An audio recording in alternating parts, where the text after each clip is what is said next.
CM Siddaramaiah ಭಾಗವಹಿಸಿದ್ದ ಕಾರ್ಯಕ್ರಮದಲ್ಲಿ ನೂಕುನುಗ್ಗಲಾಗಿ ಕೆಲ ಕಾಲ ಆತಂಕ ಸೃಷ್ಟಿಸಿದ ಘಟನೆ ನಡೆಯಿತು. ದಕ್ಷಿಣ ಕನ್ನಡ ಜಿಲ್ಲೆಯ ಪುತ್ತೂರು ಶಾಸಕ ಅಶೋಕ್ ರೈ ನೇತೃತ್ವದಲ್ಲಿ ನಡೆದ ಅಶೋಕ ಜನಮನ ಕಾರ್ಯಕ್ರಮದಲ್ಲಿ ನೂಕುನುಗ್ಗಲು ಸಂಭವಿಸಿದೆ. ಘಟನೆಯಿಂದ 11ಕ್ಕೂ ಹೆಚ್ಚು ಮಂದಿ ಅಸ್ವಸ್ಥಗೊಂಡಿದ್ದಾರೆ. ಪುತ್ತೂರು ತಾಲೂಕು ಕ್ರೀಡಾಂಗಣದಲ್ಲಿ ಕಾರ್ಯಕ್ರಮವನ್ನು ಆಯೋಜಿಸಲಾಗಿತ್ತು. ಕ್ರೀಡಾಂಗಣದ ಸಾಮರ್ಥ್ಯಕ್ಕಿಂತ ಹೆಚ್ಚು ಜನ ಭಾಗಿಯಾಗಿದ್ದರಿಂದ ನೂಕುನುಗ್ಗಲು ಸಂಭವಿಸಿದೆ. ಕೆಸರು ತುಂಬಿದ್ದ ಮೈದಾನದಲ್ಲಿ ನೂಕುನುಗ್ಗಲು ಉಂಟಾಗಿ ಜನ ಉಸಿರಾಟ ಸಮಸ್ಯೆಯಾಗಿ ಅಸ್ವಸ್ಥಗೊಂಡ್ರು. ಕುಡಿಯಲು ನೀರು ಸಿಗದೆ ಜನ ಪರದಾಟ ನಡೆಸಿದ್ರು. ಅಸ್ವಸ್ಥರನ್ನ ಪುತ್ತೂರು ತಾಲೂಕು ಸರ್ಕಾರಿ ಆಸ್ಪತ್ರೆಗೆ ಶಿಫ್ಟ್ ಮಾಡಿ ಚಿಕಿತ್ಸೆ ನೀಡಲಾಗುತ್ತಿದೆ. ರೇಣುಕಾಸ್ವಾಮಿ ಕೊಲೆ ಕೇಸ್ನಲ್ಲಿ ಜೈಲು ಸೇರಿರುವ ಆರೋಪಿ ಪವಿತ್ರಾ ಗೌಡ ದೀಪಾವಳಿ ಹಬ್ಬ ಆಚರಿಸಲಾಗದೆ ಕಣ್ಣೀರಿಟ್ಟಿದ್ದಾರೆ.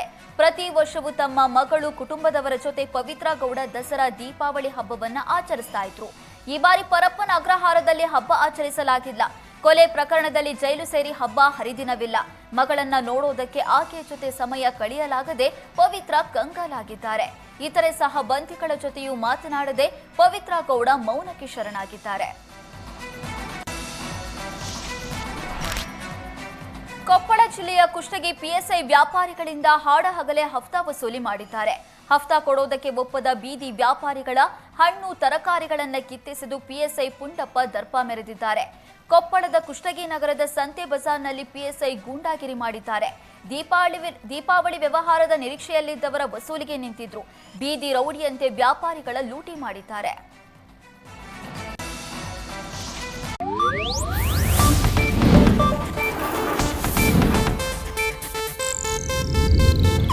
ಇದು ಏಷ್ಯಾನೆಟ್ ನ್ಯೂಸ್ ನೆಟ್ವರ್ಕ್ ಪ್ರಸ್ತುತಿ.